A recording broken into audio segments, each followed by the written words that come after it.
I'm a man who believed that I died 20 years ago, and I live like a man who is dead already. I have no fear whatsoever of anybody or anything.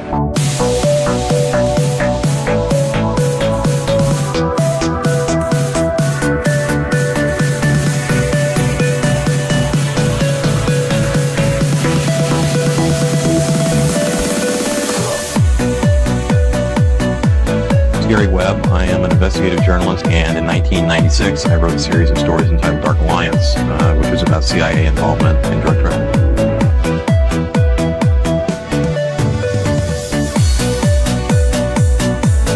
I knew a man who once said death smiles at us all.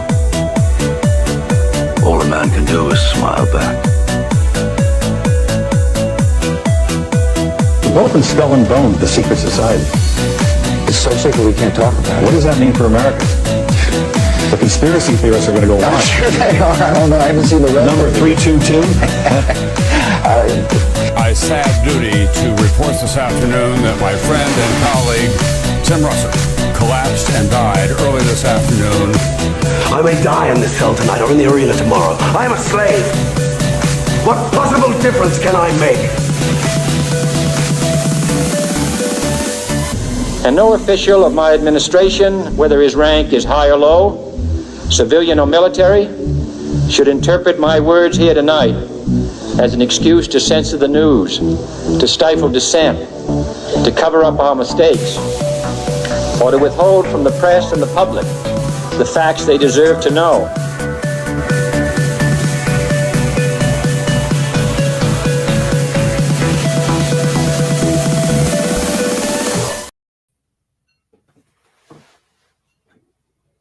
Muted. You're Man, muted, I did it again. I don't know what. Man, guys, all right. Welcome to another Our Dead. This is Jose Galison. Austin is out today. He's not feeling so hot. We got Jules joining us. What's up, and guys? we got William Ramsey again joining us on the show. Actually, he'll be back 2 weeks from now because when Austin was like, I don't think I can make it today, he was like, I wanted to do this again. So we'll have William back on in a couple weeks. And then this time, because last time we had William on, it was I actually think I was sick or something. And then so it was Jules and Austin. Now it's me and Jules, and next time it'll be me and Austin. So whatever, we're doing every possible configuration. William, it's a pleasure to have you back. We are in the season of the spook season. How are things going over with you these days? Just trying to stay alive, not getting burnt down in California. So avoiding fires and incompetent politicians. But other than that, I'm doing pretty good. And thanks for inviting me back. Glad to be with you. Oh, absolutely. I'd love to have you on. Yeah, here we go. Here's Tim Tuttle. Jules, finally cut alive. It's good to see you. I do want to write real quick some housekeeping. I wanted to remind you, or not remind you, I wanted to apologize for last week. I realized I brought up the call-in number the second half of the show, and then I don't know what I did. I fat-fingered something and took it down, so if there may have been people trying to call and they didn't see a number, so I wondered why there was no calls when I had Foundering on, but I will rectify that, and that will be fixed today. Also, if you guys haven't noticed, we are streaming to a ton of platforms now. We upgrade stuff, so from now on, it will be less confusing when it comes to what's going on what platform. Pretty much me and Austin are just going to be dual streaming to basically everything, unless it's something exclusively to our stuff, like one of my specific solo episodes or one of his specific solo episodes. But everything else, like the Morning Dumps, the Already Deads, going to every platform. So that way it makes it harder for you guys to miss, and it makes it way easier to plug when we go on shows like Tinfoil Hat, so we don't look like a fucking retard being confusing as hell. But yeah. Real quick, we have a new segment that we're going to be doing on the show. At the big top of the show, we have a new video promotions guy that is going to kind of make a supercut of the morning dumps we do to kind of give us a week in review. So I have a 5-minute clip for us to watch. Might have to shave that down for next week. Seems a little long, but it kind of gives us a rundown of the major events from the perspective of our coverage on the show. So a good little catch up because we are entering this weird season, as I just call it spook season, where it's hard to keep up with stuff. There's so much stuff going on. We have so many good things, so many bad things, so many confusing things. But with that, we're going to start, we'll start doing these every week to kind of have as a recap. So then you have the morning dumps that are kind of like a, as we go throughout, like day by day, and then we have the week in review here. So go ahead. This is also give Tim Tuttle a shout out if you like it. He's going to be the one doing my video stuff going on. But here we go.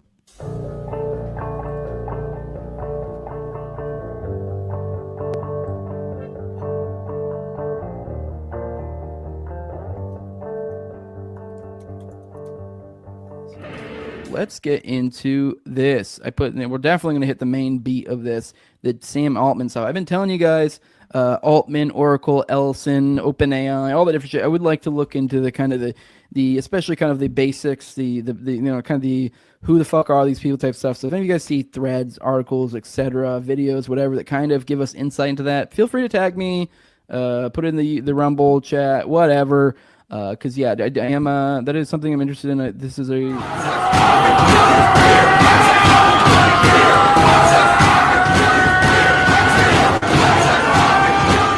Silva. So warrantless FISA searches are now unconstitutional. Judge said it's from Ken. The FBI released another batch of documents on the Patriot Front the day after their march. These docs show the FBI researched the group members' identities back in 2020 using a CHS,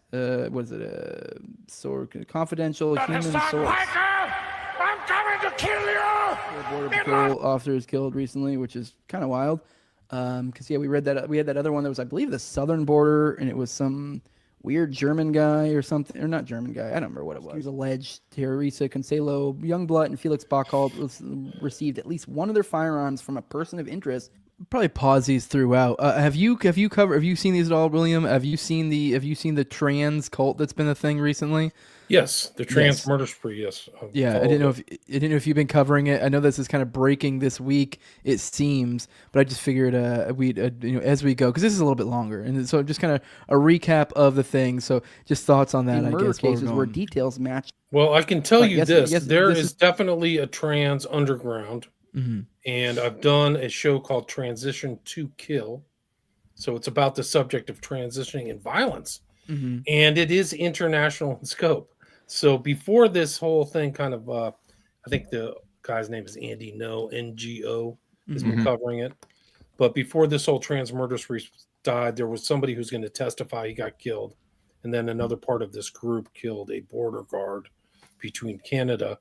Last year, I did a show on a international killer. He was known to be international, but he was a trans killer in Oxford, in the UK, and he conducted basically a smiley face killing murder. And his name was Scarlett Blake. But what's interesting about him is it's an interesting story overall. Fits all of the characteristics of a smiley face killing. Late at night, guy drunk, ends up in water. Mysterious death. Nobody knows what happens. What's interesting about that story, interesting component, is that another trans person in Austin, Texas, told the cops that this person, Scarlett Blake, confessed to doing it. These are all trans names, by the way. So a lot of these guys, their real birth names aren't known. Scarlett Blake's was never this guy who was of Asian descent. His actual birth name was never revealed, even by the judge, which is actually incredible when you think about it. Yeah. But it was international in scope. There's connections here. It's known that Scarlett Blake came to the United States, and it's an open question. Sometimes these guys go to jail. They get busted for one killing. Have they done other crimes? And Scarlett Blake was kind of like another guy who was trans or very strange. He went by the name Luca Magnotta, but he was kind of famous for torturing cats. And this guy, Scarlett Blake, did the same thing. He was a cat torturer. And then he led up to human murder of a guy named Jorge Carreño. And that was a very recent case. It just got the sentencing and the criminal trial took place last year. Mm-hmm. So that is another kind of transition to kill. The interesting thing about it's an interesting case overall, but what's interesting is that the transition of this man to a woman, Scarlett Blake, took place at the Tavistock Clinic. And that clinic has been shut down and kept from doing these transitions because of their questionable efficacy and whether the outcomes are that good. And so there's a lot going on. So I've done a lot. So I'm familiar with this kind of transition to kill. And a lot of these guys, there's some violent guys out there who were men to women who say they're women. The facts that I know and the facts that I've heard, that a lot of these people who are supposedly transition, they still have their genitals. So they dress like a woman, but they're men.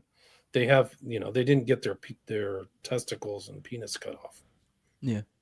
I will say, sorry, I didn't mean to cut you off. I was just going to comment that I did see, covering this trans cult, like on the show, on the morning show, I did notice it took me I actually read multiple articles before I totally sorted out what the hell was even going on. And one of the main crux of the issue was the name thing. It was hard to figure out who, for one, this person connected to that person, this person connected to that act, that thing. And then on top of that, now you have to keep track of who's who, who's what. Like, you're like, oh, what name's this? Like, at least for me, I mean, maybe it's a struggle for me, but that is one thing. I found something about the nature of the names and who's what sex and this. It makes it harder to keep track of what the fuck is going on. At least maybe it was just because it's such a confusing situation with the Zizan cult is what they're calling it. Yeah, it's confusing as heck. There's no doubt about it.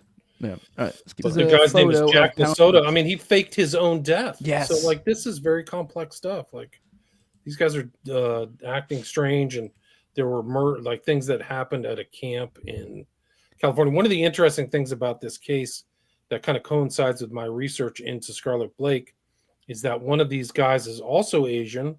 He's also a trans guy. He got busted for killing an 82-year-old Lind. And where is he from? He did the killing in Vallejo. He's from Oxford, UK, just like Scarlet Blake. Oh, does this guy know Scarlet Blake?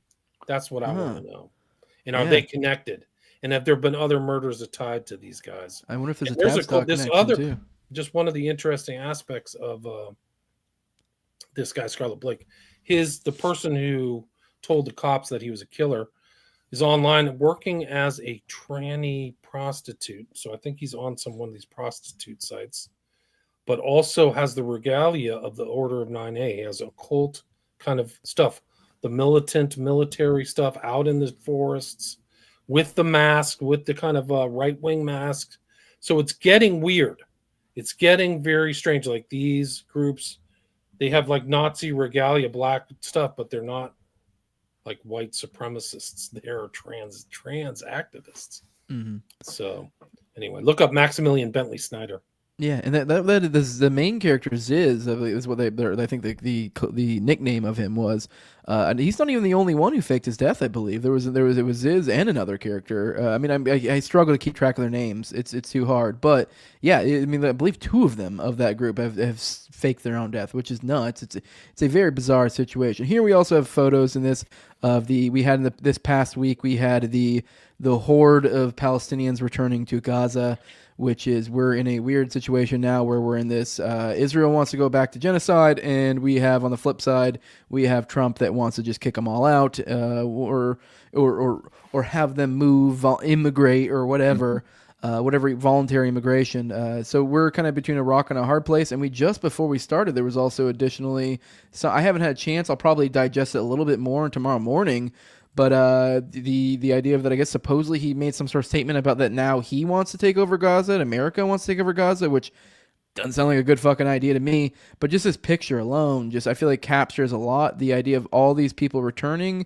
Which I mean, there's a little bit of I'm a little torn here because on one side it's like they're returning to hell and it may actually be worse for them, but on the other side it's also like they're not going to let the people, they're not going to let them win. Essentially, is kind of the spirit. Too, man. Yeah. So. Trump said the American military is going to get involved in Gaza, so that's when Netanyahu was here. He made the announcement with the mass murder Benjamin. Like, that's not a war, by the way. That is a slaughter.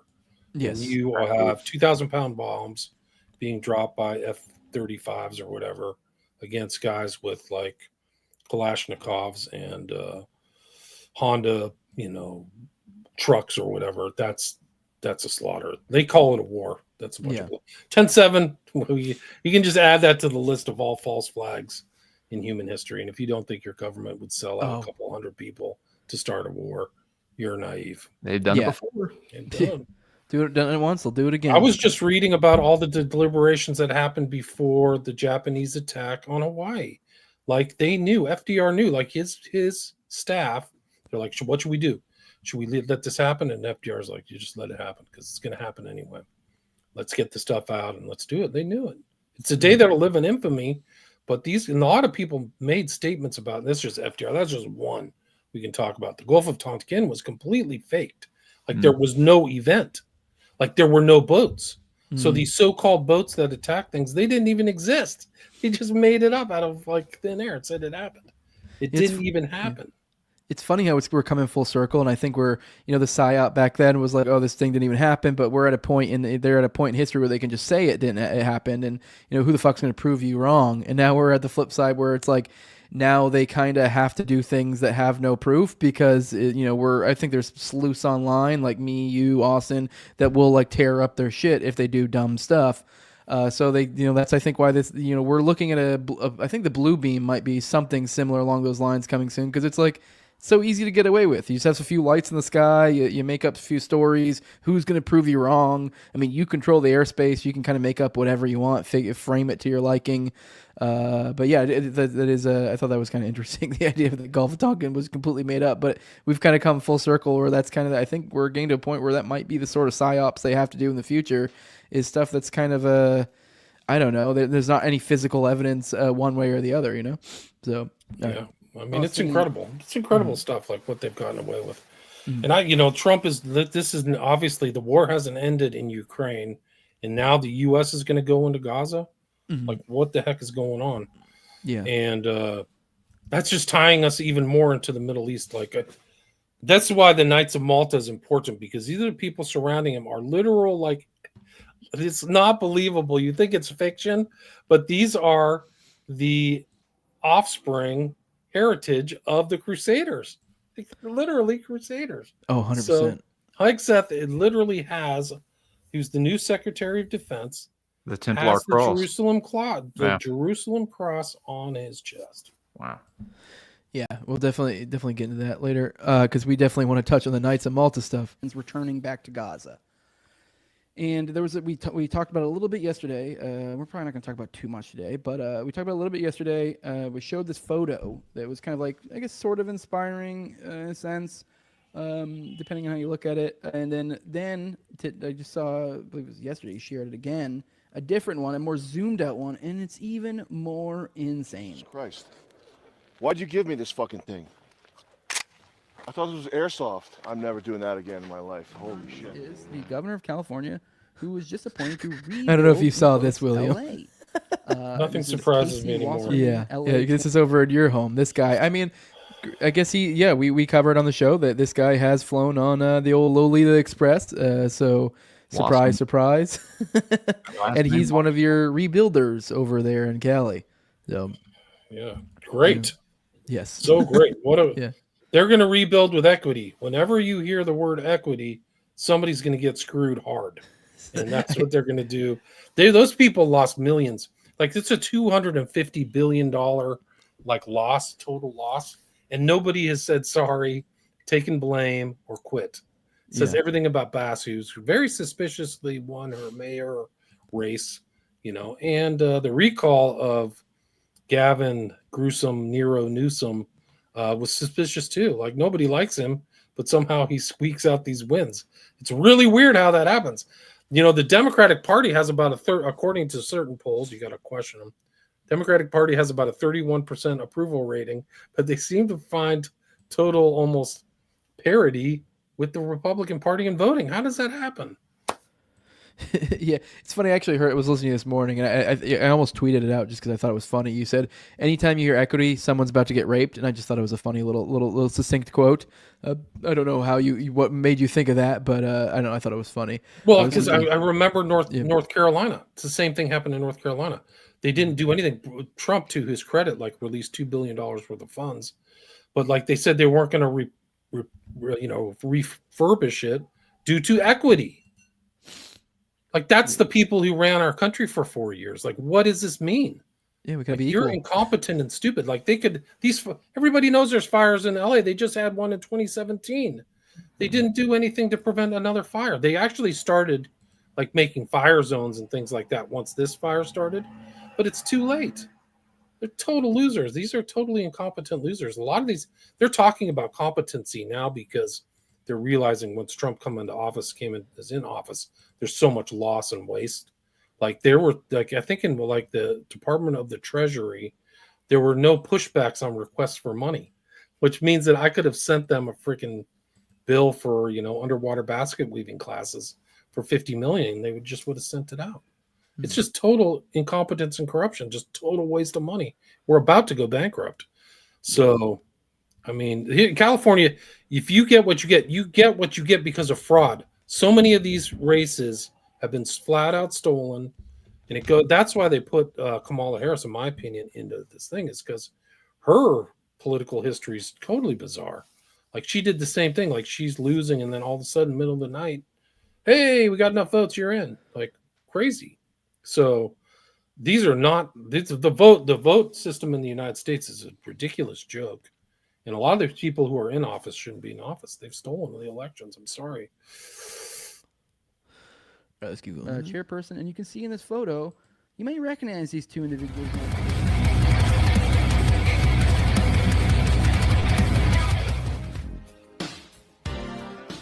Strengthening of Al-Qaeda and other Islamist jihadist groups, and strengthening Iran. You know, the confirmations going on now, dog and pony shows. It's just weird how the world works. Weird little things. But anyways, he did a Substack surveillance recording show OKC bombings as a post he made.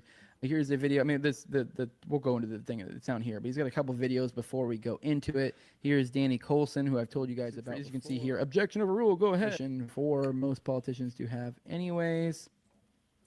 Here is on 10-7 right here. Here's something from Boltzmann Booty. Adina Moshe, one of the old ladies that was taken prisoner by Hamas on October 7th and then released the next month, says, I claimed and continue to claim that this was treason. Some high-ranking official or some person was very connected to the army, decided to do something. I think we've solved it. According to Fox News, the pilot in command of the military helicopter involved in last night's crash near D.C. was a woman. We solved the guys. All right. That's it. We figured on the crash things. That would be probably a good spot to stop and jump off of. There was multiple crashes in the past week. We had the Philly one. I don't know to what extent you were following that, William, but I will say that one did I did end up finding that one to be lacking. In our realm, a lot of people were assuming that was a missile. I was one of the ones initially was like, that looks a lot like a missile to me. And then there were more videos that came out later that was very clear. You could see blinking lights and the outline of a plane. We also had the helicopter one that we just referenced there, where the one ran into it. This was a Black Hawk. There were a lot of talks about this being a continuity of government exercise, which I kind of dug in a little bit. And I don't know, from my experience of being in the military in the past, it didn't really look like anything. It kind of looked like maybe just one of those things where a civilian person looks at something and they go, "Oh my God, this looks awful," and you're like, "I don't know, this is kind of just generic shit they do. Like, I don't know, there's nothing crazy going on here." They do military exercises. There was that one as well. Did you have any particular thoughts on any of the crashes? I mean, they were obviously tragic, but I mean, I don't know. So far as like on the conspiracy side of things, was there anything particular? I know they did kind of especially with the military when they tried to scoot it off as some sort of DEI something or other. Obviously I was joking in there about there being a chick being the helicopter pilot. I mean, I think that might be might be overdoing it because I don't know. I think DEI is kind of an easy knee-jerk Republican answer to everything. But I don't know. Did you have any thoughts on that? Have you found anything on there? I did find it particularly interesting on the Blackhawk side. I think we did find out around this time that they've already figured out ways to make Blackhawks remote, so that's a possibility if they were to do that. Not that I'm saying they did. I don't know. But definitely a lot of weirdness surrounding that. I just don't know if there's anything in there that you found particularly interesting before we move on from that. Well, there was supposedly a continuity of government exercise happening.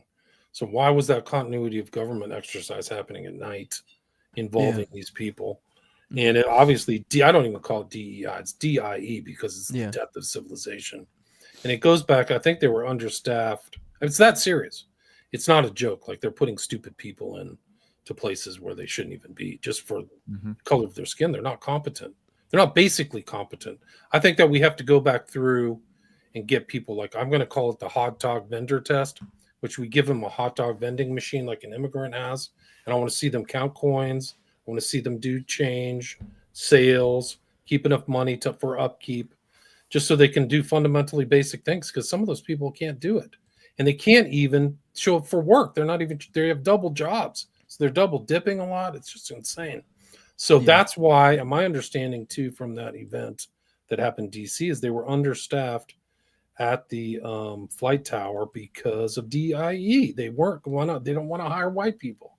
So it really does mean like screw white people over. So it's happening right in front of your face. They're replaced, like the whole replacement myth isn't a myth. Like it's obviously happening. They just lie and gaslight about everything. So fighting for your lives. And it's really a matter of life and death because that incompetence, they've had flight towers and air traffic controllers for decades, and screwing up the system like that is a matter of life and death. Yes, absolutely. I mean, that's what is it? Air traffic controllers think have like the number one rate of suicide or something nonsense. It is a crazy job, so you can't be having anyone that's. It's a matter of life and death. That's why they're well paid too. Yes, and not everybody can do that job. So yeah, military is like a $90,000 like signing bonus or some shit for air traffic controllers. They try to keep them suckers. But all right, let's keep going with this. Figured it out. We don't need to do this shit anymore. Obviously, he isn't like an ongoing threat. I was just going to like look. They made an infographic that's made this more. Because those who've been following my coverage, it was more Jocko. I would fucking kick Jocko Willink's ass. Testable sand nigger. Plane crash says Joey poop bag. Perhaps I have no idea. Yep, there's. All right, guys, make sure you guys are over there hitting that like button. All right.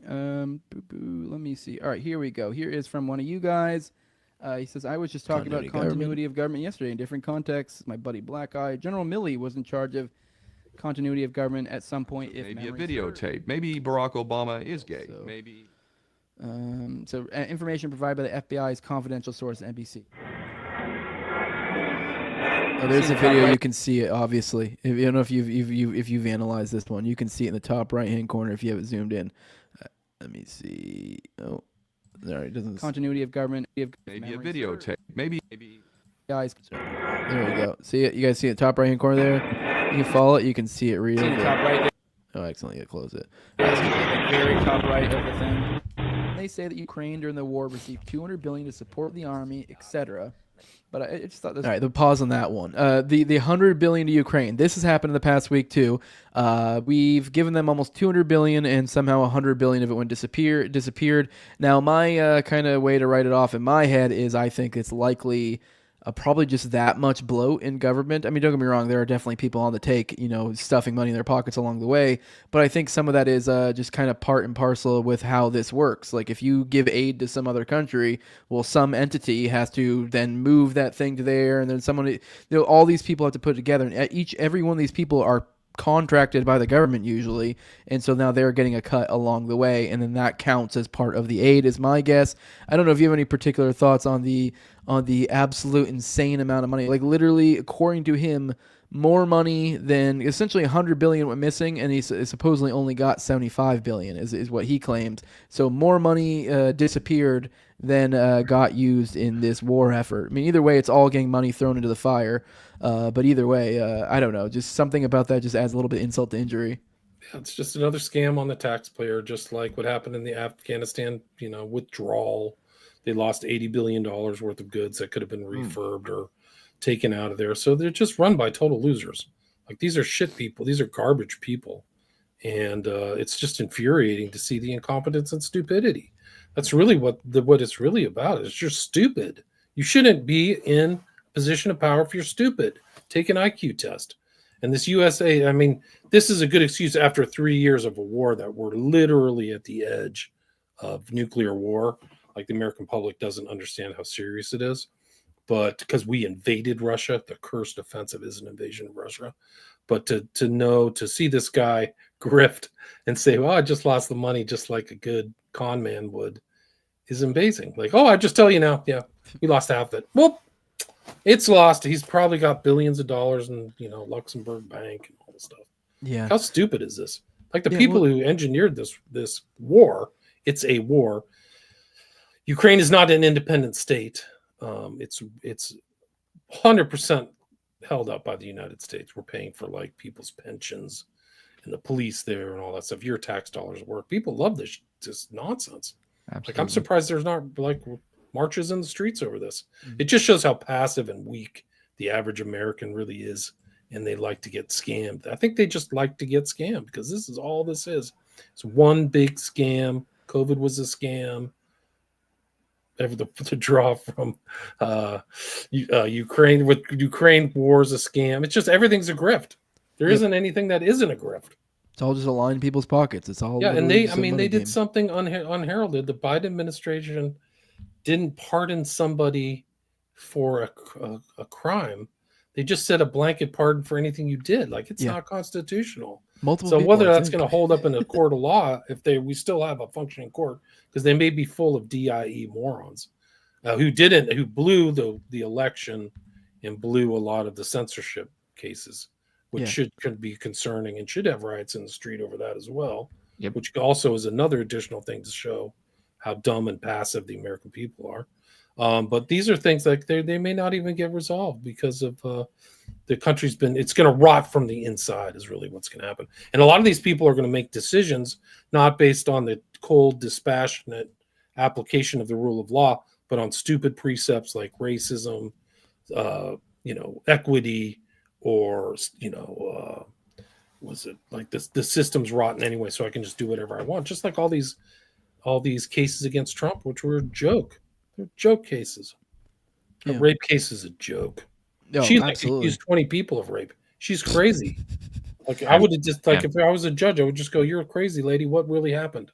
Why didn't you fantasize about it?" Like, she was going on about almost like romanticize the rape. Like, she probably does. I bet a lot of these people, these women with these hysterics, they actually do fantasize about Trump. They think he's a type A, powerful guy. Something probably they've never been around, and that's really the secret. The secret thing is like, oh, I really do actually like a strong man, and that's why they're really howling. That's my psychological take. Because they're all women. All these people like having meltdowns and stuff. It's not, there might be one or two gay guys there, but it's all women. a lot of gay guys there. I've seen it elsewhere, but this is a newer one. He said this on X in response to the whole USAID thing. He said most governments don't want USAID funds flowing into their. All right, I think there was the script, the picture here. I don't know if there was an issue or if there was a confusion, but the picture here is we were going into the Vance stuff. So this is a good spot to jump off of and go to the Vance stuff. This is one thing I wanted to dig into with the Knights of Malta, which I guess we'll probably back up here in a second and kind of introduce the audience into the idea of the Knights of Malta and what they are. But right now, I just wanted to kind of get your thoughts on J.D. Vance, because over this week I did actually do a little bit of a dig into him, and apparently, if you look into his conversion to Catholicism, he directly attributes it to Peter Thiel. And if you look at it was something like, I want to say like well over 5 years previous to the actual conversion. It was like he said he saw him in like a speech in college or something. Which, by the way, for those, I guess he wrote his book in college in 2011, around that same time. So shortly after that, I guess he said he got some sort of blurb from Peter Thiel. So this is like the beginning of their relationship. And then I think years later, then he made some sort of claim that he was looking into running, and then he didn't run that year. And then the next year he did run. But in the meantime, between him proposing, thinking about running, and running, he converted to Catholicism and then gets $100 million from, or 10 million, I think. Maybe it was 10 million from Peter Thiel for his race there, and he ended up winning. So I thought that that to me looked something akin to, obviously that could have been a completely legit conversion. Maybe he really did, something like 5 years prior to his actual thing. Peter Thiel planted that seed in his head that then bloomed later to be like, Catholicism's the right thing or whatever. But it kind of feels he's in like good company in this administration. There's no question about it. But it feels like an initiation. Does that not feel like it to me? Like, sure, we'll hook you up, but you need to be a Catholic, or at least forward-facing Catholic. I don't know, Absolutely. This guy's willing to do a lot. Change his name, do a lot of stuff. He works with Thiel, who's really a remarkable guy. But some interesting ideas that he has. There's no question about it. But he's running kind of like his own kind of nursery of talent in business and in politics. He's very much involved. And just his connection to Musk and all these other characters. But Thiel is really his guy. And Thiel, is connected to Eric Prince. They're buddies, and it ties into Malta, believe it or not. So I think this whole Catholic thing, like you're going to see in this administration, there's not as many Jews as there was in Trump's 2016 to 2020 administration, but there's a lot more kind of Catholic Christians and things like that. Yeah. which is weird. I only think there's one Jewish guy in this administration, Lutnick, which is, or in his son, I guess it's, his son-in-law, excuse me. Kushner. Yeah. Yeah. We also went a little bit into advance. I also found it interesting. Not that it necessarily relates to Knights of Malta, but I found it particularly interesting. I've kind of dug into some other characters too and dispelled because we have this. I feel like people have this idea of certain characters. People think of J.D. Vance. They think meager upbringing, salt of the earth, became a Marine, like hoorah, kind of badass Marine guy because he just kind of comes from that, like that type of strata of people that would kind of have like a knuckle dragon kind of badass, dip in his mouth type, Marine or whatever. And then from there, then he went to school. And then he kind of his first race or whatever, he kills it. And so it's kind of like it just kind of has a certain tinge to it. But then when you look into it, you're like, and I don't even necessarily saying this is a bad thing, but apparently he was a reporter. Like he was a reporter in the military. So he went to, I believe, military, then college, but he was and he went from military to Yale. And then, so the idea of this, to some extent it's true. I do believe he probably, did come from a meager upbringing, but I think a lot of the way he's framed is kind of almost creating a Paul Bunyan story. Not that it's like, that it's outlandish. I mean, there are people who are the knuckle dragging Marines, but it's just, they try to give you the salt of the earth. And to some extent it's true, but I just find it interesting. It's the same idea that when I dug into Vivek, you find out like, oh, like he comes from money. Like he's a lot of his, he kind of seems to have gotten rich off some sort of pump and dump scheme. You're like, okay, like, I don't know. I think that's proven. Yeah. Which is like, I don't know. I mean, maybe you can find ways to explain it, but you're not this like, oh, I've just by the hair of my teeth and by like, just pulling up my bootstraps and being really smart and doing really good business moves or whatever that I somehow am killing it. And you're like, yeah, sure, sort of, maybe some of that, but a lot of it's just like, no, you got a shitload of money from your mom, your friends, you played, seemed like you played the corporate games and came out on top. So I don't know. I just find it funny how there are these people out there that we have these ideas of, and then what they really are might not be exactly how they're portrayed to us. For example, this actually brings to mind Zelensky. I was thinking about when we were talking about a little bit ago. Piers Morgan somebody was giving him shit about like saying that he said Zelensky was a hero recently, and then he was like, and then he said, I still stand by that. Like anyone, in his position, he could have left, and anyone in his position would have left when Russia invaded. And you're like, what? Like I don't know. Have you ever paid attention to any foreign conflict ever? Like the kings and queens, just like on the chessboard are like the most valuable pieces. They almost never get fucked with. Like, so, and even then the idea where we look at chess and we go, oh, the whole point is to get the king. You're like, that's not even really good at representation of how war works. It's really, we just kill a bunch of peasants and then maybe come to some sort of terms eventually. Like no one, the powerful don't ever die. So the idea that like that Zelensky would be feared for his life, would need to leave Russia is kind of fucking retarded in my opinion. I don't know. He's a puppet. He was always a puppet. Exactly. And so is Piers Morgan. He's like he's a BBC guy who's okayed by the king, the royalist. He's a royalist. So he's going to just BS and take the party line for anything. The guy's a total joke. Yeah. I don't even care. I don't know why anybody cares whatever he says. Yeah. He's just going to do whatever, all the lies and the bullshit baloney. And there's some, you should look up. I doubt that video's around, but you should see what somebody said about him and his kind of secret room at his mansion. It's a pretty interesting story. Wait, who is that? Who's that? Piers Morgan. Oh, Piers Morgan's secret. Okay, shit. I'll definitely have to look into that for sure. I'll see if I can find that video. Yeah, but he's yeah. I mean, here's the thing. Zelensky was installed. He didn't win by the vote. He shut down the vote. He got rid of all the other political parties. He's basically an autocrat who they feed cocaine to. And he was a former comedian. Like the guy's literally wag the dog joke. And I don't know why anybody believes that he's done anything noble. He's a figurehead for these USAID joke clowns. He's an actor. Victoria and Leland. They filled up all of the cemeteries there with millions of dead bodies. And they are total monsters. And I think it's all part of their grift is that they're going to depopulate that, and then they can own all the land and all the natural resources of Ukraine in perpetuity, because all these big companies have made investments there, Blackstone and Vanguard. My understanding, Vanguard's a front for the royals, the British and a lot of these old royal families.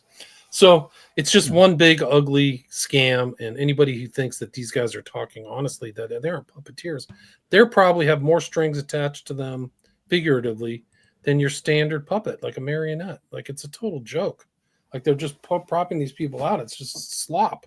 Like nobody should believe these guys. They're literal actors. And a lot of this is kind of strange. Time back to Vance, like you wonder how much independence Vance really has. Yes. And some pays your stuff, just like Trump. Like he's in power, but Miriam Adelson gave him $100 million. He pushed in her chair, and then Netanyahu shows up today. The U.S. military is gonna go in and fix Gaza, which is going to be impossible. I would expect American military men to die, but he pushes in the chair for his overlord Netanyahu, whose real name is Milikovsky, whose dad wrote books about Zionism. So. All right, let's. That's the real history, not this slop. People need to stop watching TV. It's a total joke. Go ahead, Jules. I was just, of course, he had went to Yale. I was just reading right here that he was about to graduate from Yale. It just yeah, I don't think Vance's history is actually totally complete, because my understanding is that Vance also attended Oxford or Cambridge. Okay. Just like his wife. His wife, Oxford. They have Seems we're noticing a trend of things in Oxford. That's what I was saying. Yeah. I mean, I don't know, whatever. It's just three people we happen to mention. But all right, let's see. Yeah, they were in Oxford. They were in Oxford. Yeah. All right, we got 20 seconds left on this. Let's go knock it out. Because they understand where much of that money actually ends up. While marketed as support for development, democracy, and human rights, the majority of these funds are funneled into opposition groups, NGOs with political agendas, and destabilizing movements, Bukele wrote in it. All right, that's the end of that. The last thing was the USAID. So that'll probably be the last thing we can touch on. Then then I want to get to the Knights of Malta stuff. The USAID, that was, I know obviously we're going to get into maybe things where people should keep their eyes open on possibilities going forward with Trump. But I will say the USAID, pretty dope, although there is a pretty big asterisk in that now I guess it's getting ready to be put under the State Department.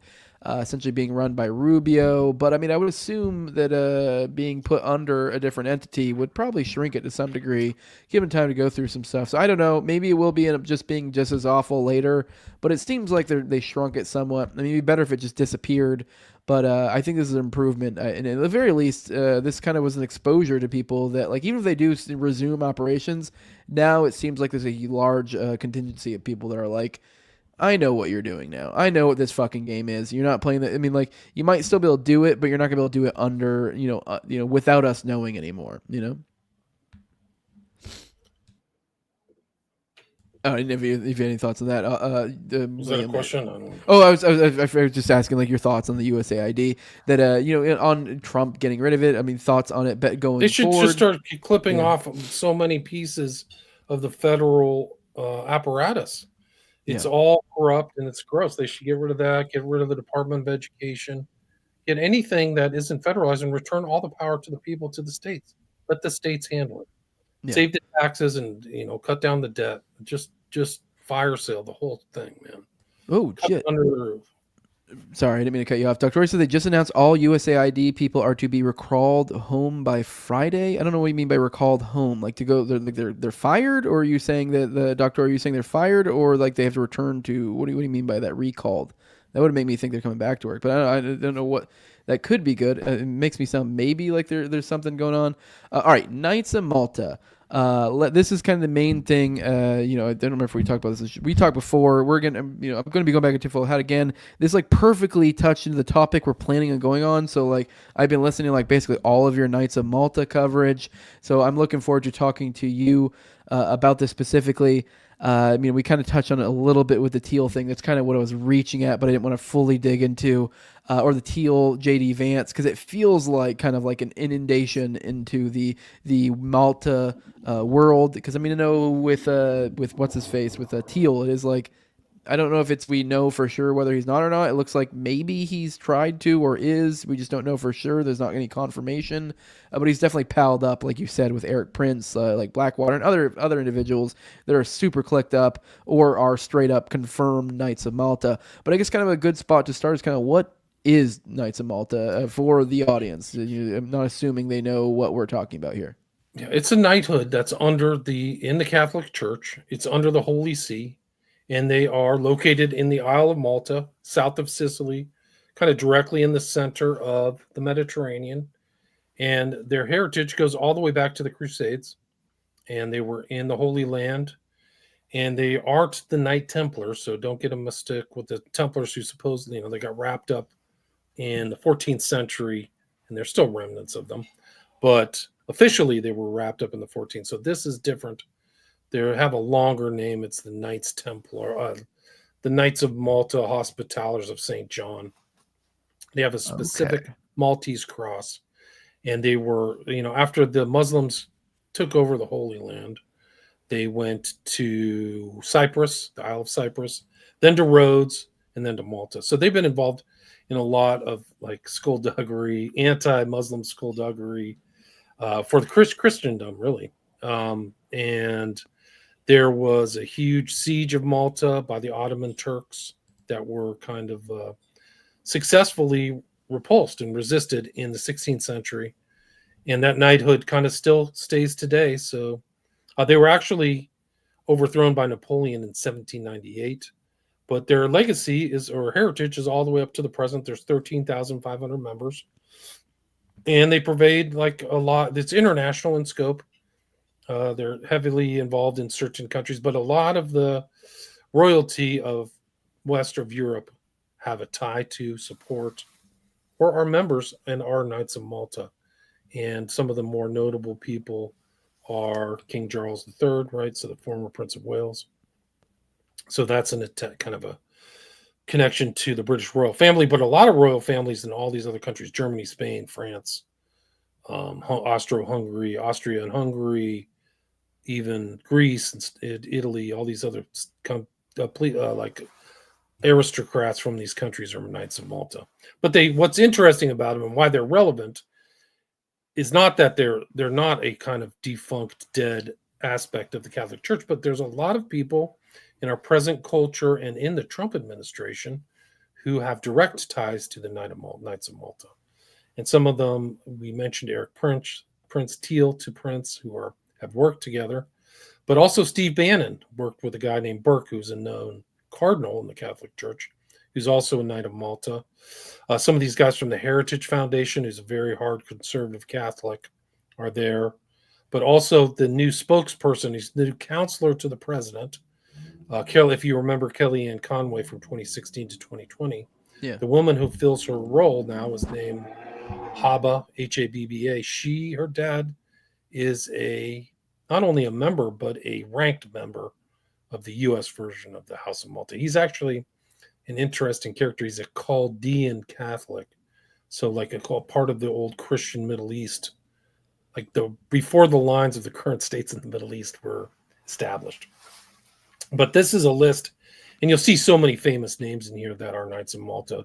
It's kind of not surprising that the Dulles family is involved, but you'll see William Buckley, Prescott Bush, right? The Bush, Scion. Do you remember who Avery was? I see Avery below that. Was one Avery Dulles? Okay, so there's Alan Dulles, and his brother was John Foster Dulles. John Foster. Yeah, his son is Avery. He converted to Catholicism. He's not became the one a cardinal. That's not the one that got fucked up, right? I don't know to what degree you remember about him. I know he had one son that had a head injury in war. That's Alan Dulles' son. Okay. Avery is John Foster's son. So Alan Dulles, gotcha. Alan Dulles' son was injured pretty heavily with a brain injury in the Korean War. Yeah, they tried to Tavistock his ass, I believe. Didn't they send him to Tavistock or some other one of those? He was under the care of many psychiatrists, MK Ultra psychiatrists, and then he wouldn't shut up, and he kept saying his dad was a Nazi sympathizer and was actually a Nazi asset. But it's hard to take him seriously because of his condition. But he said it very recently, actually. I think within the last 10 years or 20 years. But you'll see some of these other names on here. James Pat Buchanan. So a lot of these, it's interesting. It's a secretive group. They don't really promote themselves, but their websites are very ornate. You can get tons of information out there. They just don't promote, and people don't talk about. I think they care to just kind of be under the surface, sub rosa, but Yeah. very powerful, very connected. Catholic Church owns more land worldwide than any other organization, and it's tax-free. So you got to remember, these are like donations and things that do not get taxed by the government. So that also increases their power. But Tip O'Neill was the Speaker of the House at one point, maybe before your time.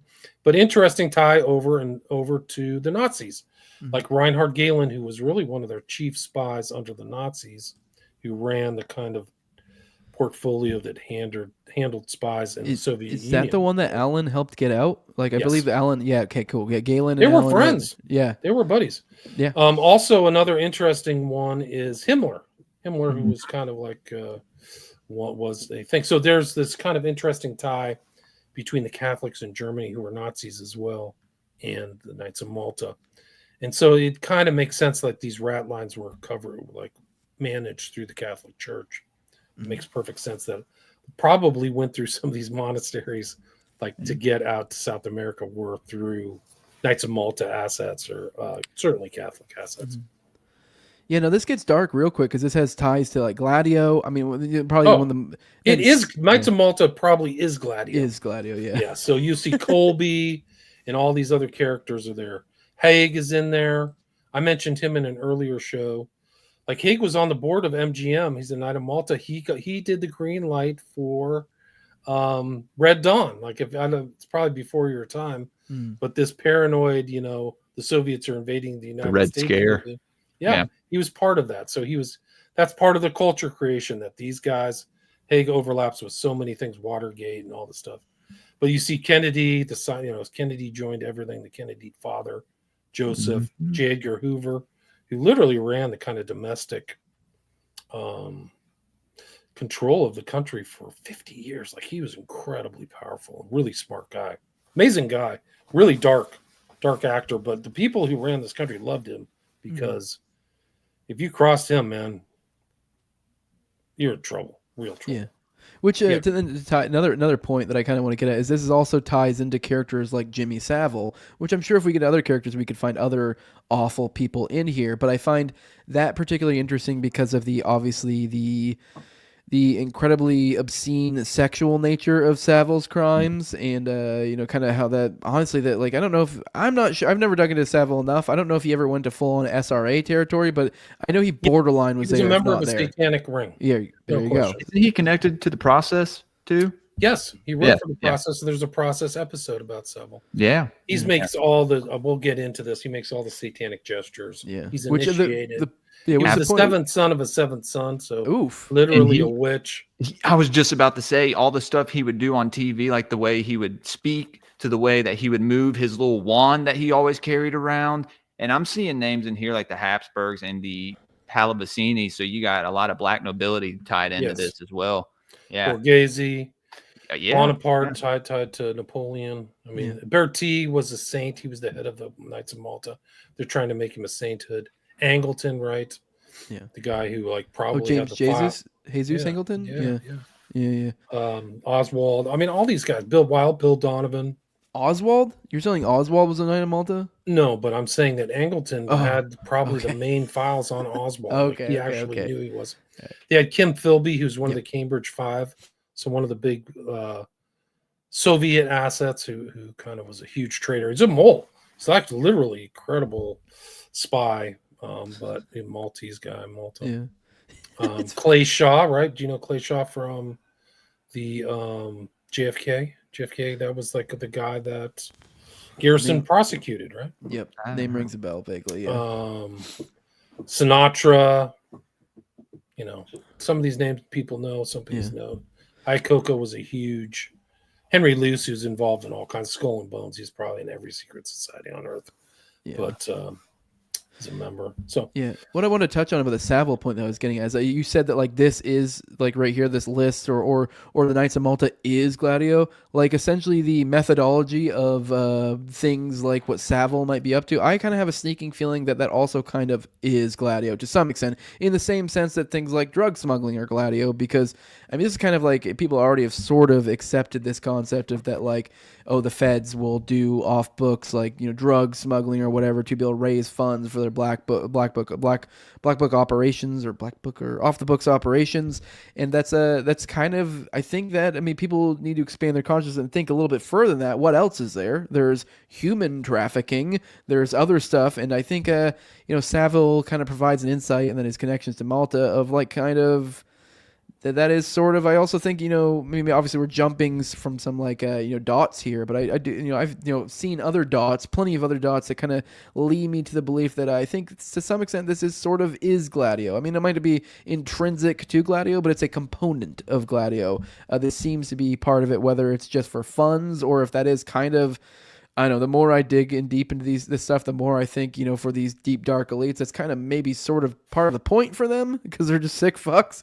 It's almost like this kind of comes back to it. But at the very least, they're, you're exploiting these people's proclivities to be able to do their activities so far as like Gladio or whatever the fuck, controlling the world, whatever it is that, whatever specific component it plays out there. Any idea on the Pacers? No, okay. I don't know. Never heard that name. Yeah. But I think that you're looking at people who would be called conservative generally. They're definitely anti-communist. They have all those kind of elements. They're probably involved in blackmail operations. And these stay-behind units all over the world were anti-communist units, and they a lot of them were involved in drugs. Like, there's no question about it. Like the CAP here in the States, the Civil Air Patrol was a Gladio unit. Set up by the Rockefellers, financed by the Rockefellers, and who was in there? Ferry and Barry Seal, just David bringing Ferry, tons of drugs in. So. For those who aren't aware, that's David Ferry. He ran a Civil Air Patrol group that just so happened to have Oswald, and who was the other one? I know it was Barry Seal, I think, in the group. Barry Seal was apparently in a neighboring one. So there was one in New Orleans that had Oswald and Ferry, and then Seal was what's the other big city? Baton Rouge. He was in Baton Rouge. Yeah. So he was connected. They probably ran into each other. Ferry was all over. He liked little boys. That was his thing. So they knew each other, and they flew. And Barry Adler Seal was a precocious pilot. Like, he was always just a great pilot. And so that's what the Civil Air Patrol was to do, is to take these young kids and turn them into pilots. They turned Barry Seal into a pilot who then imports billions of dollars, and they have a whole movie about him. And then he was shot suspiciously going to the judge or whatever. Yeah, but such a weird character. Daniel Hopsicker wrote a book, Burying the Boys, and he flat out said these guys were CIA agents. He didn't say they were contractors. Yeah, he said they were CIA agents. Yeah. I mean, that is one thing that always blew me away, David Ferry. And then on top of that, he was really into like hypnotism and just like, I don't know, you look at him like, dude, this guy is spooky as all get out. Hypnotism, black magic, was a traveling bishop. I wonder if he was in Knights of Malta. He wanted to be, in the Catholic Church, but they didn't call you a pederast back then. They just said you had like emotional problems. But his emotional problem was dudes. That was his taste for dudes. So this is kind of the structure here. This is a recent thing I took. It's the meeting area of the Knights of Malta in the Grand Master's Palace. You'll see that this is from December 25th, 2024. So they've just redecorated this. And this is the classic motif of the Knights of Malta, the Maltese cross with the Maltese flag. And there's the Queen. This is the mother of the current king, Charles III. She's got her huge, prominent Maltese cross right there. So she's probably a dame of the Maltese. Like, these kind of royals have so many connections, it's off the charts. But they're believers in this. It's not this. This is a very suspicious character that might be known to everybody. Her name is Ghislaine Maxwell. Mm-hmm. Here she is with the ambassador to Malta. But this is the guy from South Africa, right? The so-called left winger, Knights of Malta. Mandela. He's got his Maltese cross. They've not infiltrated, but they've either co-opted or invited many people from Africa. Many of the Christians from Africa were brought in, and they're kind of they allow like African Americans in here. See, Sammy Davis Jr.'s in here and stuff like that. Like, so it's kind of more of an idiot. They're not racially exclusive, as it was. And they allow women too. So right. So it's a different group. It's like the dames in Malta. You see that later. And they recently updated to where now they are letting normal people, because it used to just be royalty essentially, right? I think the order was, but I don't know if that's fully true, because they had like laymen and things who weren't royalty, but I think they've opened up their things. They have 13,500 members. I don't think it was ever that big going back in time.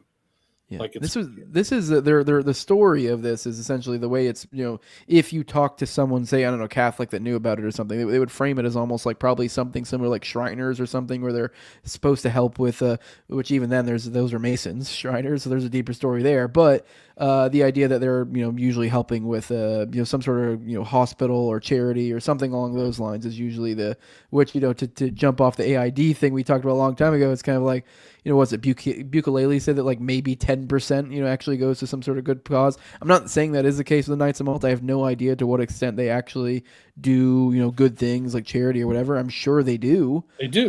They're really supposed to be a charitable organization. Exactly. Yeah. So that's it. But these are things where these guys are clearly networking. They're meeting with each other. They know each other. It's very much like the Pilgrim Society, right? Mm-hmm. I think it functions like that, where you have public diplomacy. This is private diplomacy. Yeah. So if you guys hang out or you go to the local Knights of Malta Lodge, you have similar ideas. You guys are anti-communists, you're conservative, and you're just going to support the Catholic Church. And so these people do what they're told. Like if the Pope says this has got to happen, this is like military type stuff.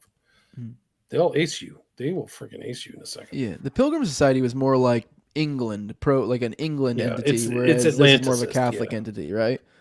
Yeah. So but you'll see that there's so many members that overlap. Makes sense. Yeah. Okay.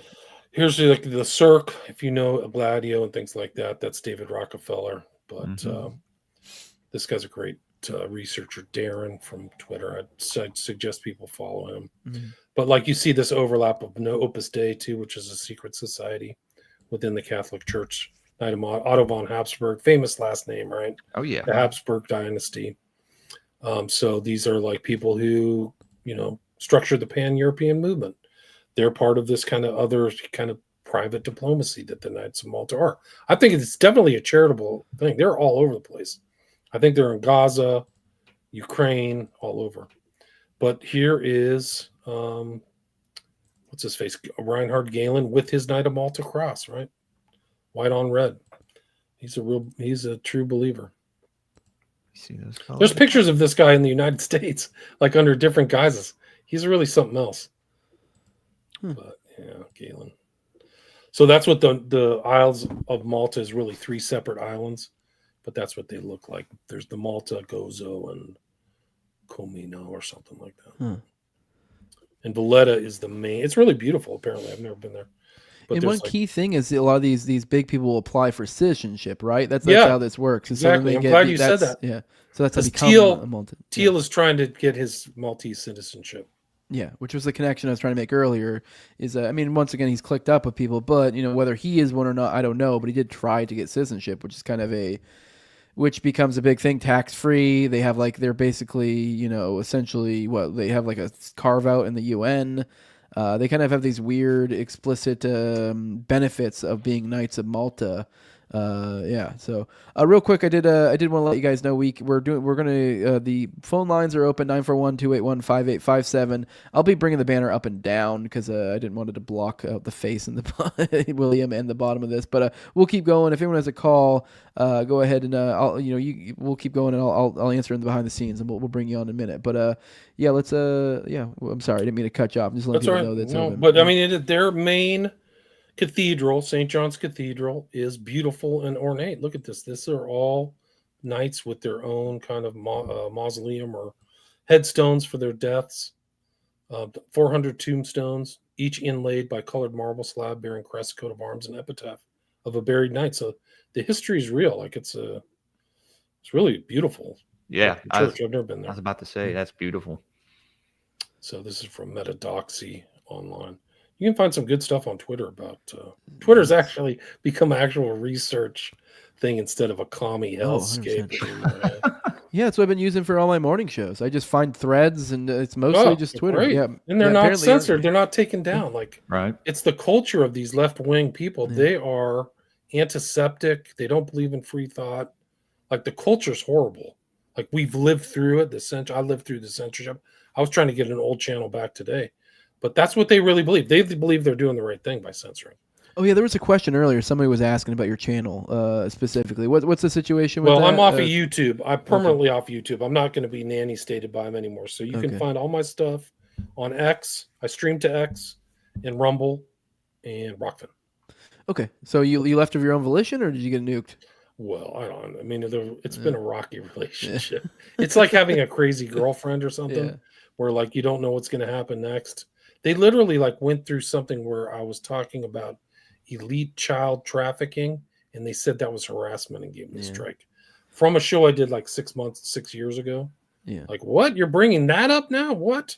I get demonetized for supporting violent organizations or something. But all I said was the violent organization was the Civil War South is what they meant, and I wasn't even a strong it wasn't even like a strong condemnation of the North or like a support of the South. It was I literally said this is a paraphrase, but basically the right idea. Maybe the Civil War isn't the parody that we were led to believe, and just as simple as North good, South bad, and that's basically all I said. And then we moved on to a different topic. I was kind of like but they gave me the timestamp, so that's what I was talking about. Like, there's more to it. If you suck up to their ideas, like their kind of leftist ideas, their kind of commie ideas, you'll never get kicked off of there. And if you don't talk about certain things, they don't want you to talk about COVID or the elections theft of 2020. But yeah, I probably lost a shitload of money just because of that, which is stupid, but whatever. No, it's incredible. It's all about money. The censorship and the misinformation and disinformation, it's not the real issue. They really just want to take down competitors and people who are independent. Luckily, Rumble's killing it now, though. I look in the chat and I scroll through most of the time, and it's mostly entirely the green triangles. Oh, here's Base Kothar. I just noticed it. Dang it, I'm trying to bring it up. Thanks, Base. You guys are cooking $5. Thank you. I'm not sure whose platform they went to, but whoever it is, thank you. But yeah, you guys can super chat on Austin's, and I don't know about yours, your YouTube, but you can Rumble rant on my Rumble, or anybody's Rumble really, but you cannot super chat me on YouTube because I said sort of weak things about the Civil War. But anyways, but I guess back to the Knights of Malta. I don't even swear on my channel. Yeah, I can't say that. Got the skull and crossbones and star, all the regalia. It's all here. And that 8-pointed cross that they have, that is explicitly Knights of Malta too. So when you see that, that's it's called the cross. It's called the what? The Maltese cross. Maltese cross, sorry. That's what it's called. You see it right there on the far left. And right in the center is a member of Knights of Malta, Caravaggio, one of the famous Renaissance painters. And this is probably a priceless painting, which is the beheading of St. John, right? So it's a depiction by Caravaggio. And I think it's in that same church we were just looking at. But that's it right there. The beheading of John the Baptist. Do they have anything to do with the Order of St. John? I don't know if you've ever heard of the Order. They are the Order of St. John. Okay. They go by the Sovereign Military Order of Malta now. That's the SMOM.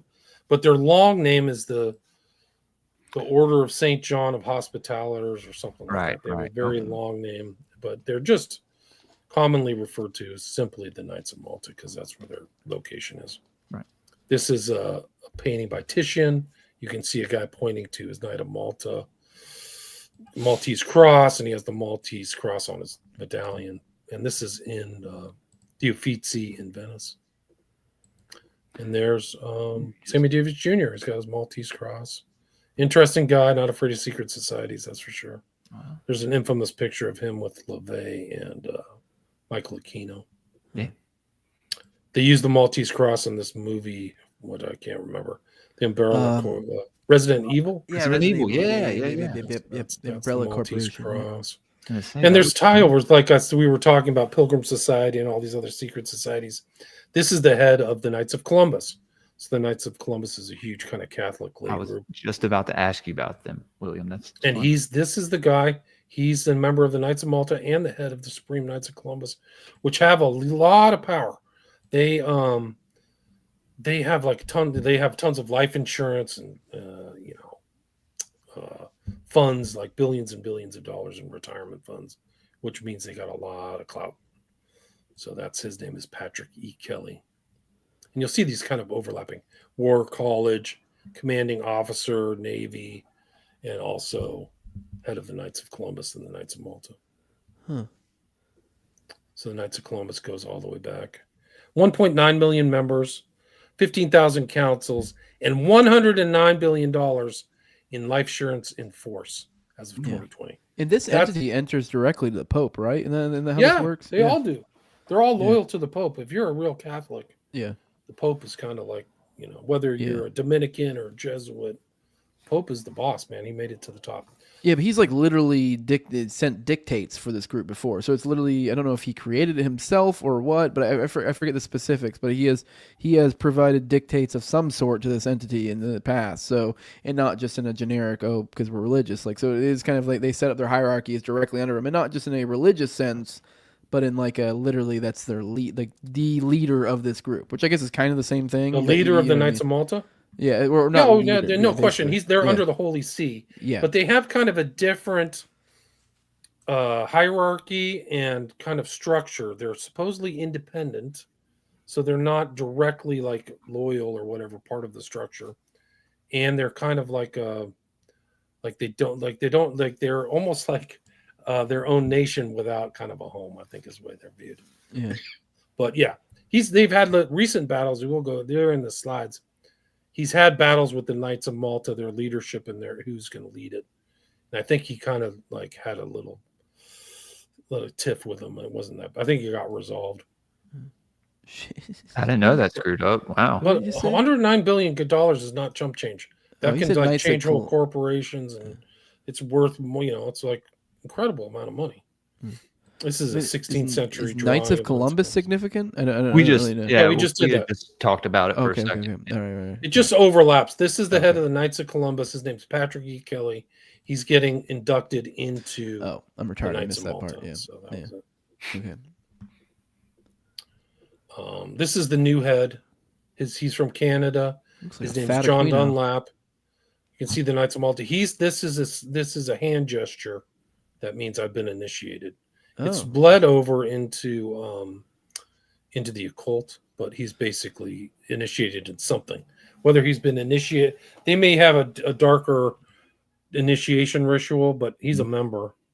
But yeah, prominent Knight of Malta cross on his chest. This is fairly recent. This is 2023. 66-year-old Canadian. Yeah, so there he is on the left reading some laity and Maltese cross. This is the initiation room. There's all the other knights. They've had a problem with people ripping off their kind of stuff, but this is what this is about. Mimic orders and things like that. And then this is famous members. This is Andrew Bertie, Duke of Castro, King Charles III, Juan Carlos I of Spain. Dunlap is the guy I just mentioned. He's the new Grandmaster 2023. Famous members: Casey, Dulles, Donovan. This is them kind of walking in 2013. This is St. Peter's Cathedral, the outside the square. Yeah. They made a solemn privilege in 1113, so it's definitely like almost 900 years old. We have these guys running all through the Trump administration, essentially, right? I mean, they're all around. They're all over the place. I don't know every one yet. Yeah. I'm assuming that a lot of those guys in leadership positions. I don't know Hegseth, whether he's a Knight of Malta, but I think he's a Knight of the Holy Sepulchre. I think that's what his Jerusalem cross is that's what indicated that he's somehow inducted. And that may explain his ascent. The guy went to Princeton. He wrote 5 books. He was on Fox News, but I don't think he's ever worked for the Department of Defense. He was a military guy, But like, I mean, same as Vance. It's the same idea as Vance. I mean, it's a little bit more like heavy-handed with Vance because you have a super fucking tech billionaire that's kind of giving him money. But I mean, Hegseth's kind of similar thing, kind of brought from a. I mean, yeah, he was like what, a fucking Fox News guy, and then like, oh, now you're the big dog. So it does seem like, hey, you're the going to the big biggest leagues. He's in control of an organization that has $1 trillion budget every year. Like, it's incredible. Like, the amount of power the U.S. really has is off the charts. Like, it's just an enormous country. Yeah, it's the best killing machine in the world. Power. That's what he's running. Yeah, wild shit. The economy is just enormous. I mean, China's is bigger than ours now, I think, but like, it's hard. Russia has an economy the size of just Texas. Like, it's just that's how big the U.S. is. Like, the economy is just like, that's just Texas. Like, think about all these other states. So this was the kind of kerfluffle they have with Pope Francis Bergoglio. It was the change. The Pope issued a decree that there was an acrimonious debate within the order and between some top members of the old guard in the Vatican over a new constitution that would weaken its sovereignty. So I think it got resolved. It's not very exciting. Knights of Malta, all the regalia, they look like Masons. They look just like Masons. Yeah. This is kind of like the flow chart. This is Fulner. This is another head of the Heritage Foundation, who co-founded the Heritage Foundation in 1973. Ed Fulner, Knight of Malta. That's like the think tank that most people think. Like, if you think of think tanks, that's like the one that comes to mind for most Almost people. all the right wingers go through the Heritage Foundation. Yeah, it's nuts. So this was a guy outside of D.C. trying to influence, things. One of the interesting things about the Malta that ties into the common culture is there was a famous movie called The Maltese Falcon with Humphrey Bogart. But it really pertains to a real piece of historical fact about the Knights of Malta, which is that the head of the Holy Roman Empire, his name was Juan Carlos I, I think. All he wanted for the Knights of Malta to have the Maltese island was one Maltese falcon a year. So it became a symbol of like the Maltese knights, the Knights of Malta. And then that Maltese falcon kind of became a central part of the movie and book. The book was by Dashiell Hammett, but it was the movie with Humphrey Bogart called The Maltese Falcon, which people should watch. There it is right there. I want a Maltese Falcon. That'd be fucking dope. So it's a specific kind of. This is a Maltese cross, supposedly associated with one of the Yale secret societies, St. Elmo's. I couldn't validate it. Seymour Hersh, Knights of Malta, and me. So Seymour Hersh kind of stepped on some toes when he was in the Middle East because he called a couple guys there, kind of crusaders who were Knights of Malta, and he said the whole JSOC, the Joint Special Operations Command, was filled with people who were like, they wanted to replace the mosques with cathedrals, so they were pretty hardballs. So if I was in the Middle East right now, I'd be really nervous because some of these guys that are in the Trump administration have that kind of mentality. No, I did have a question on that. Do you have any sort of like frame or thing you point to that kind of gives you this feeling, or is it just kind of knowing what the church is and its antiquity and kind of just how it's feeling? I don't know, because I could totally see how, especially, in the height of the war on terror, how there would be some religious folks who get caught up in this sort of mentality, this anti-Muslim mentality that becomes part of the fight. But do you know anything particular? Have you seen statements from some people or what that kind of hint towards this? I mean, it makes sense to me. Was just in front of troops today saying we are on a war path. We're on a war footing.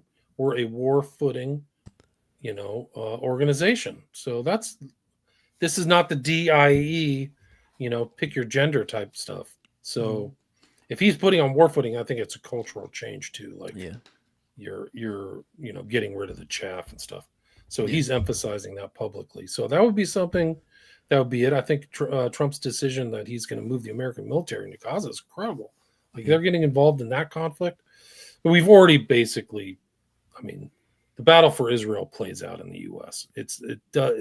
People think that fight there is really it. If the U.S. does not support Israel, Israel never exists.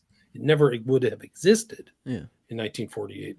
it has its supporters here, but the real battle for Israel takes place in the halls of power in D.C. Yeah, if we stop supporting them, they'll stop to exist or be forced to get along. One of the two. But yeah, that's a whole nother story. They've been fighting forever. The Israelis and the Jews and the Muslims. Maybe this does signal like a changing of the guard, and it may, in a sense, like it's almost like you could almost make a case that it makes little to no difference, because I mean, you on the Middle East part, obviously, you know, there's definitely Jewish angles to take of like why we would do certain things in the Middle East, but if we're swapping from the Jews to the Catholics, which there's obviously a little bit of a funny in there, and that like, why is it me saying the Jews do this is kind of offensive, but if I say the Catholics, everyone knows what you mean. It's not as big of a deal. But either way, but now we're getting the Catholic, and there's still a Crusader mindset, and there's also kind of like a end times belief that contributes to like wanting to clean out the Middle East. So we are kind of getting the same thing, but maybe there'll be a slightly different flavor. I don't know if maybe we might end up longing for the days of Jewish control in relation to the Middle East. I don't know. Because I don't know. Who knows what's going to happen? Yeah. I mean, you're asking good questions. I don't know. I think Syria as a country is going to be gone. Yeah, I think it's going to be carved up. I would say, if I had to just to characterize the Jewish moves here, like, it seems to be a little bit more careful in some sense. I mean, don't get me wrong, they're fucking just killing people like crazy, but it's not as, there seem to be more calculated moves, you know, when they do this, do that. Whereas, I don't know, if we're dealing with a Catholic contingency and set in America, they don't have to deal with actually living in that region, they might be a little bit more bombastic than even Israel in some senses. I'm not saying we're going to reach numbers like they did in Gaza, but I mean, so far as the type of moves with certain characters, they might be a little bit more heavy-handed, because it's kind of like, what are you going to do? We're across this ocean. We also don't have to live around you guys, so we don't have to worry about like how this falls, you know. I mean, don't get me wrong, I guess the Jewish contingencies do similar things, but I don't know. I guess I'm kind of curious what are your thoughts on what we're going to be looking at. Like, what are the differences here? Are there really any meaningful differences in kind of the people taking over, or is just kind of just knowing who's running things? It's already changed. Yeah, it's already changed in the last 2 weeks. So the meaningful differences are already apparent. Yeah, I guess it's true. I mean, there's definitely a lot, but there's definitely some stuff you're like, I'm a little concerned about these steps, and there's a lot of stuff I'm like, that's cool. If you look at this article by Seymour Hersh, these are the same type of characters who were around during Bush and early Obama. That's what he's talking about here, is these guys. We're going to change mosques into cathedrals. That's an attitude that pervades, I'm here to say, a large percentage of the JSOC. They sacked Iraq. They drove Iraq. They hunted down Saddam Hussein and his 2 kids and had them killed. I mean, this is pretty hardcore shit. This is not a joke. McChrystal, successor, and Admiral William McRaven were members of the Knights of Malta. So these guys, if you're hanging out with these other guys underneath the Pope, and these are old battles, and you're remembering this history, the conflict with the Ottomans and all this other stuff. And that's what Erdogan's saying. Erdogan's saying, I'm going to resurrect the glory of the Ottoman Empire. So, you know, you could see fireworks. There's no question about it. And these are people, this is Eric Prince, Knight of Malta tradition. Somebody asked the question earlier. I believe Eric Prince was part of the Knights of Malta. He is. He doesn't have something to do with them. He is a Knight of Malta. He's very much involved. Here's another list of other people. One of the interesting names on this list, you mentioned Jimmy Savile, but is Leonard Leo, was very much involved. He's in the Federalist Society, but getting kind of conservatives into the judiciary. Rupert and very Murdoch. Much involved. That's a big one. Murdoch's huge. Yeah. This is the guy. Rupert Murdoch, for just to jog your memory, that was like the Fox News guy. Like, he basically started Fox News. So, yeah. Big in the UK as well. This is Burke, who's friends with Bannon, so they work together at this place, Dignitatis Humanae Institute. This guy's a known member of the Knight of Malta. They were kind of working together and kind of European stuff. I got to run in 5 minutes, so this is Alina Habba.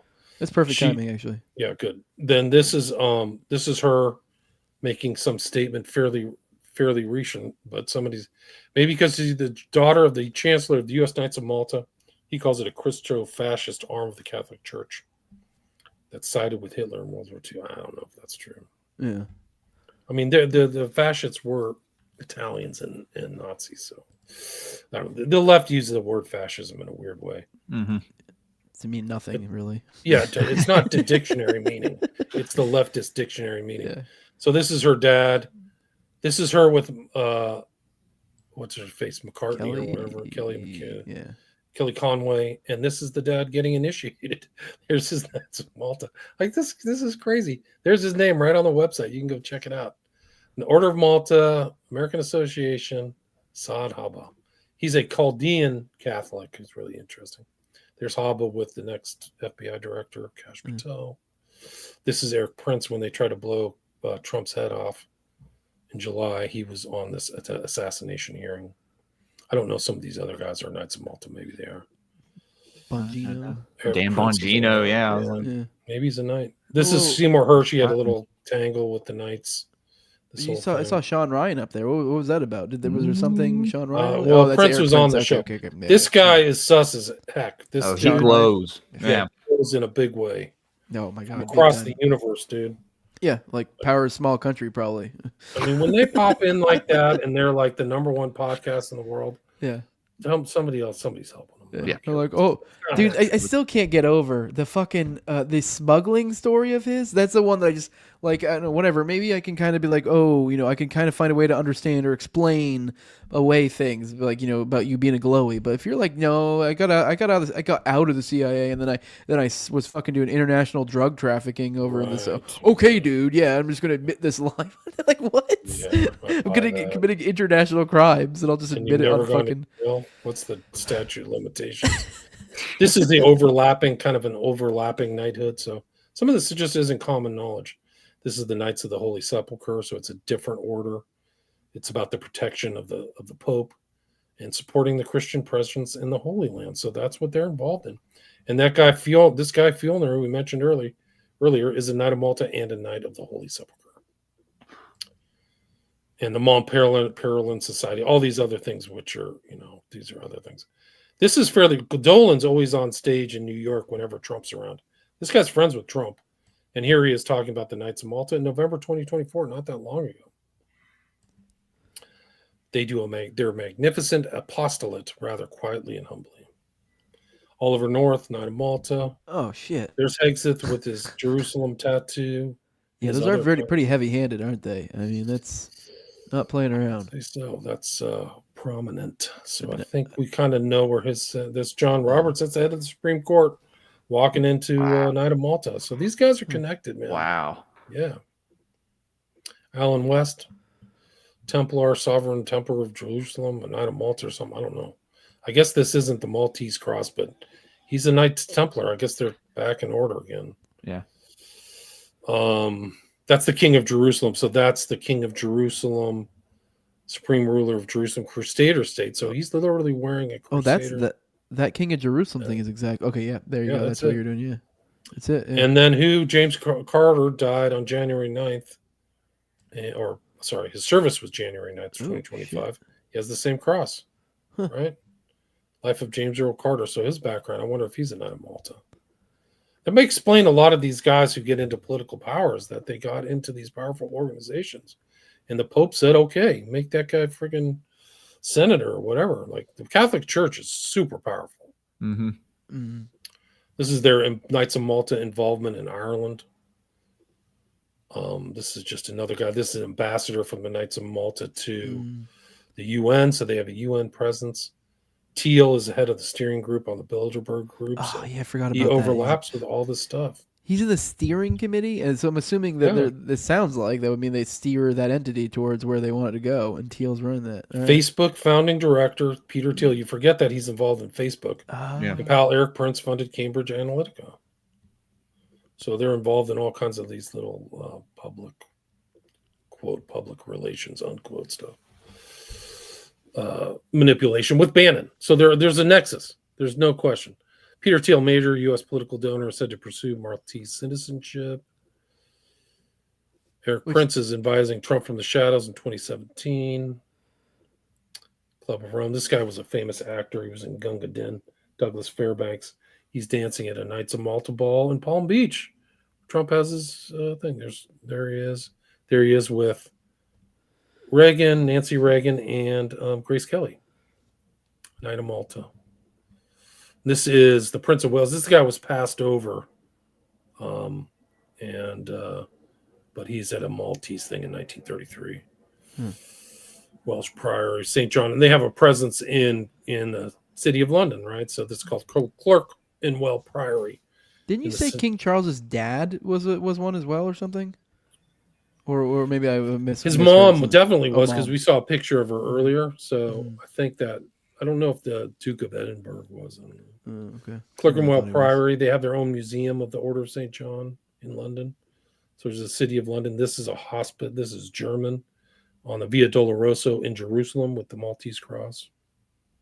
So it's everywhere. This is like, I have a whole nother set of slides. I'll have to do another thing, but like the almost entire aristocracy of old Europe has Maltese connections. Which Haig is one character. Didn't he have like a key role when it came to Watergate, if I recall correctly? Yeah. So he had a secret relationship to Woodward.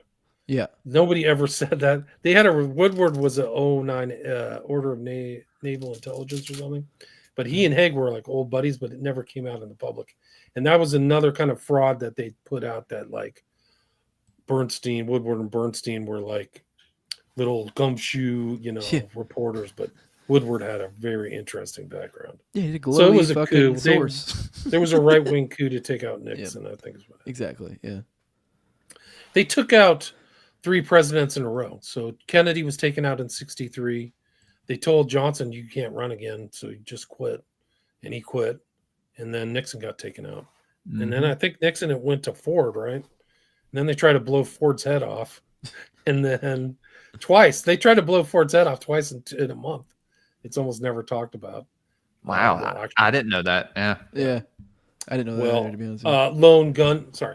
Lone gunman tried to kill Ford after he was installed. And then it was Carter, and then it was Reagan. And then they tried to take out Reagan. Gunman. I mean, these presidents are lucky they're not dead in office. Like Trump should be terrified. Like he's surrounded by jackals, like within his party and outside. So like, they try to kill them like at least 3 times.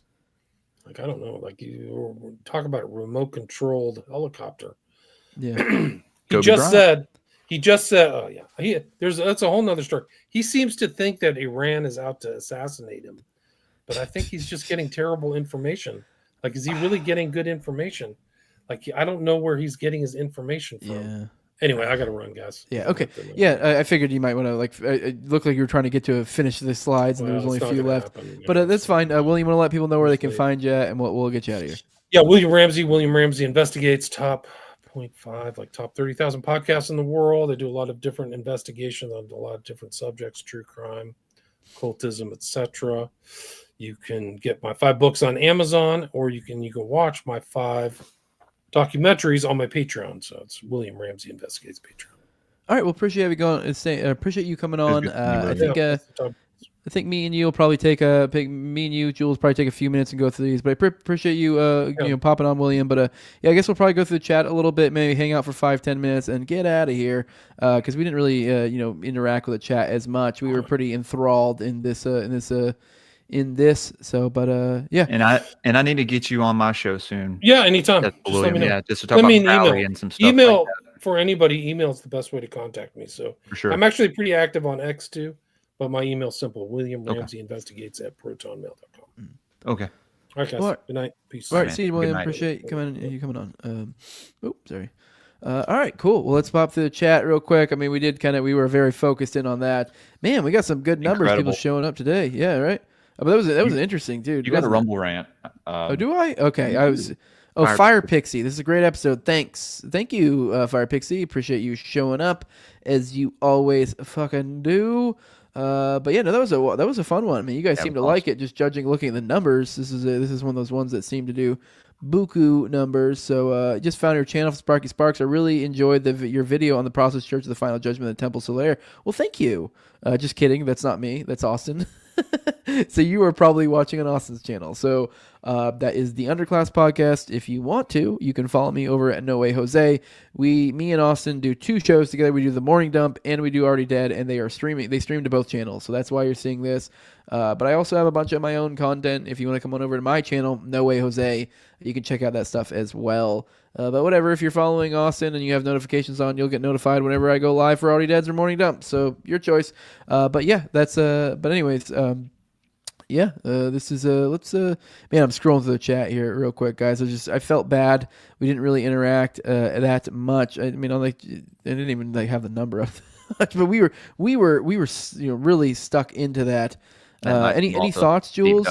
Yeah, dude, I learned a lot, to be honest with you. I've kind of dived into them before, but not too much. I just want to know kind of about their origins and stuff. Maybe something that I'll look into. I'm thinking they probably come from like early Christian mysticism, kind of like how the Freemasons come from early Jewish mysticism, Solomon's Temple and whatnot.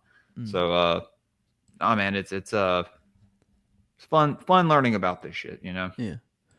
Well, all right, Jules. I guess I think we're good. Here we go. Here's Firebase saying, I was riveting. I wouldn't have paid attention to us either. LOL. But that was also, too, you guys got to keep in mind, since we don't have Austin, it's just me and Jules, and we don't have somebody sitting in the back keeping an eye on things. So that does make a huge difference. That's super helpful. So it is like us trying to also, actually produce content, or actually talk and be the content while trying to produce content is a little rough to try to do two at the same time. So sorry if we didn't really get into interaction with the chat like we usually do. But with that, I think next time, in a couple weeks from now, when he comes back, it will be kind of along the lines of that. It'll be much more interaction, because I think it'll be much more riffing. We've already kind of went through the slides. We've already looked at the things. So now it's just going to be much more of a conversation all over the place. But yeah, Austin will be back. And then also Austin will be back for next week as well. So, yes, Jules, you want to let people know where they can find you at? We'll go ahead and get out of here, bud. Man. Graypilled Pod on Twitter, guys. Graypilled_podcast on Instagram. I'm on YouTube, Rumble, Spotify, and Apple Podcasts. You can also find me on Patreon, patreon.com/graypilledpodcast. Got a lot of cool shit happening over there.